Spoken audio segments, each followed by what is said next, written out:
وعن ابن عباس رضی اللہ عنہ قال قال رسول اللہ صلی اللہ علیہ وسلم الا وانی نہیت ان اقرأ القرآن راکعا او ساجدا۔ سیدنا عبداللہ بن عباس رضی اللہ تعالی عنہ سے روایت ہے، قال عبداللہ بن عباس فرماتا ہے قال رسول اللہ صلی اللہ علیہ وسلم نے فرمایا الا خبردار وانی اور بے شک مجھے نہیت مجھے منع کیا، وانی نہیت اور بے شک مجھے روکا گیا ہے، منع کیا گیا ہے، ان اقرأ القرآن کہ میں قرآن مجید کی تلاوت کرو، قرات کرو، راکعا رکوع کی حالت میں، او ساجدا یا سجدے کی حالت میں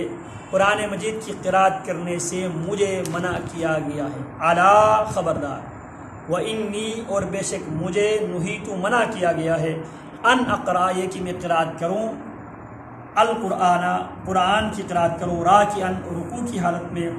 او ساجدا یا سجدے کی حالت میں، فاما الرکوع لیکن جو رکوع ہے، فعظموا فیہ الرب اور رکوع میں رب العالمین کی تعظیم، رب کی عظمت بیان کرو، واما السجود لیکن جو سجدے ہیں، سجدوں میں فاجتہدوا فی الدعاء کوشش کرو کثرت کے ساتھ دعا کرنے کی، فقمن ان یستجاب لکم لائق ہے تمہاری دعا قبول کی جائے گی، فقمن جو لائق ہے ان یستجاب لکم تمہاری دعا قبول کی جائے گی۔ جب نبی اکرم صلی اللہ علیہ وسلم پر قرآن مجید کا جو بھی حصہ نازل ہوتا تھا، نبی علیہ السلام اس حصے پہ کوشش اللہ کے نبی کی یہ ہوتی تھی کہ نماز کے اندر ہی اس پر عمل کیا جائے۔ فسبح باسم ربک العظیم، یہ قرآن مجید کی آیت ہے، تو نبی علیہ السلام نے صحابہ کو حکم دیا رکوع میں سبحان ربی العظیم، سبحان ربی العظیم، رکوع میں اللہ کی کثرت کے ساتھ اللہ کی تعظیم بیان۔ اسی طرح سبح اسم ربک الاعلی، یسبح للہ، سبح للہ ما فی السماوات، اس کا نبی علیہ السلام نے فرمایا سبحان ربی الاعلی، سبحان ربی الاعلی۔ اور اس کے علاوہ سجدے میں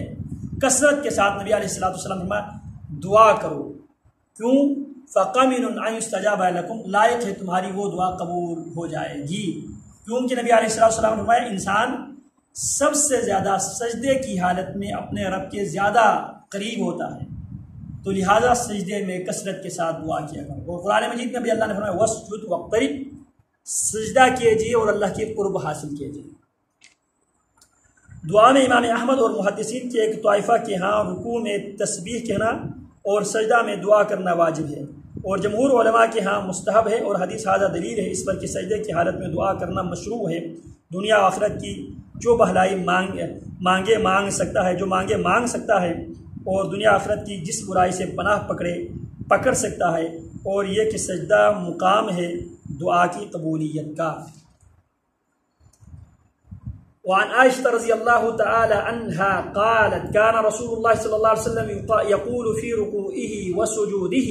سبحانك اللهم ربنا وبحمدك اللهم اغفر۔ نبی علیہ السلام رکوع میں اور سجدے میں یہ دعا بھی کیا کرتے تھے۔ سیدہ عائشہ فرماتی ہے کان رسول اللہ صلی اللہ علیہ وسلم، نبی علیہ السلام کہا کرتے تھے فی رکوعہ اپنے رکوع کے دوران، وسجودہ سجدے کے دوران، سبحانک تو پاک ہے، اللہم اے اللہ، ربنا اے ہمارا رب، وبحمدک اے اللہ تیری تعریفیں بھی پاک ہے، اللہم اغفر لی اے اللہ تو پاک ہے، تیری تعریفیں بھی پاک ہے، اللہ میں خطا کار ہوں، میں غلطیوں کی میل کچیل میں گرفتار ہوں، اللہم اغفر لی اللہ تو پاک ہے، مجھے غلطیوں سے مجھے پاک کر دے، مجھے معاف کر دے،